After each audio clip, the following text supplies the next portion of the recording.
அனைவருக்கும் வணக்கம். என் லைஃப்பில் இந்த மாதிரி ஒரு பெயின்ஃபுல்லான ஒரு சுச்சுவேஷனை நான் ஃபேஸ் பண்ணதே கிடையாது. மனசு முழுக்க வலி வலி மட்டும்தான். இந்த சுற்றுப்பயணத்தில் என்னென்ன மக்கள் பார்க்க வராங்க, அதுக்கு ஒரே ஒரு காரணம் தான், அவங்க என் மேலே வச்சிருக்கிற அன்பும் பாசம். அந்த அன்புக்கும் பாசத்துக்கும் நான் எப்பவும் கடமைப்பட்டிருக்கிறேன். அதனால தான் இந்த சுற்றுப்பயணத்தில் மற்ற எல்லா விஷயங்களையும் தாண்டி மக்களோட சேஃப்டி, அதில் எந்த காம்ப்ரமைஸும் பண்ணிடக்கூடாதுன்றதுக்காக தான் அது என் மனசில் ரொம்ப ஆழமாக இருக்கும் அந்த எண்ணம். அதனால தான் இந்த அரசியல் காரணங்கள் எல்லாத்தையும் தவிர்த்துட்டு ஒதுக்கி வச்சுட்டு மக்களோட சேஃப்டி மட்டும் மைண்டில் வச்சுக்கிட்டு அதுக்கான இடங்களை சூஸ் பண்ணுறது, அதுக்கான இடங்களை பார்த்து பர்மிஷன் கேட்கறது, போலீஸ் டிபார்ட்மெண்ட்டில் அதை ரிக்வெஸ்ட் பண்ணி கேட்போம். ஆனால் நடக்கக்கூடாதது நடந்துருச்சு.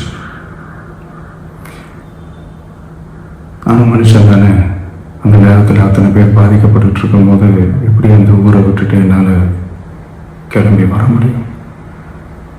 நான் திரும்ப போகணும்னு இருந்துச்சுன்னா அது ஒரு காரணம் காட்டி அந்த வேறு சில பதட்டமான சுச்சுவேஷன்ஸ், வேறு சில சம்பாவிதங்கள் அந்த மாதிரி எதுவும் நடந்துடக்கூடாதுன்றதுக்காக தான் நான் அவாய்ட் பண்ணேன்.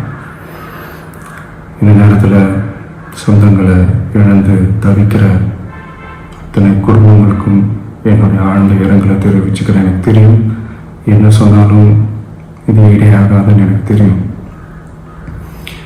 ஹாஸ்பிட்டலில் ட்ரீட் பண்ணிகிட்ருக்கிற எல்லாருமே சீக்கிரமாக க்யூர் ஆகி வரணுன்றதை இந்த நேரத்தில் நான் வேண்டிக்கிறேன்.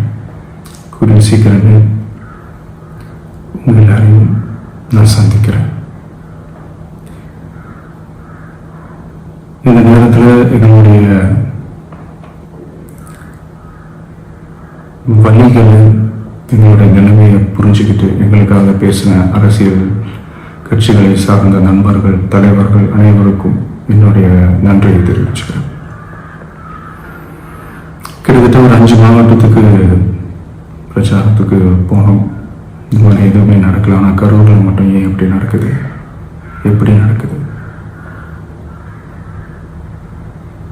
மக்களுக்கு எல்லா உண்மையும் தெரியும். மக்கள் எல்லாத்தையும் பார்த்துக்கிட்டு இருக்கிறாங்க. கருவை சேர்ந்த அந்த மக்கள் அந்த உண்மையெல்லாம் வெளியில் சொல்லும்போது எனக்கு கடவுள் நேரில் இறங்கி அந்த உண்மைகள்லாம் சொல்கிற மாதிரி எனக்கு தோணுச்சு. சீக்கிரமே எல்லா உண்மைகளும் வெளியில் வரும்.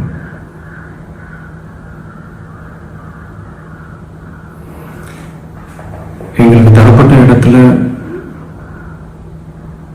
நாங்கள் போய் அந்த ஸ்பாட்டில் நின்று நாங்கள் பேசிட்டு வந்தோம். அதை தாண்டி எந்த தவறும் எங்கள் சைடில் நாங்கள் எதுவுமே செய்யலை.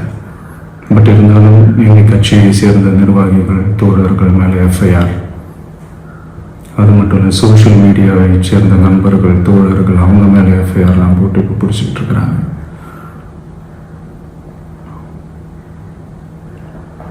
சிஎம் சார், உங்களுக்கு ஏதாவது இந்த பழி வாங்கணும் அப்படின்ற எண்ணம் ஏதாவது இருந்துச்சுன்னா என்ன வேணாலும் பண்ணுங்க.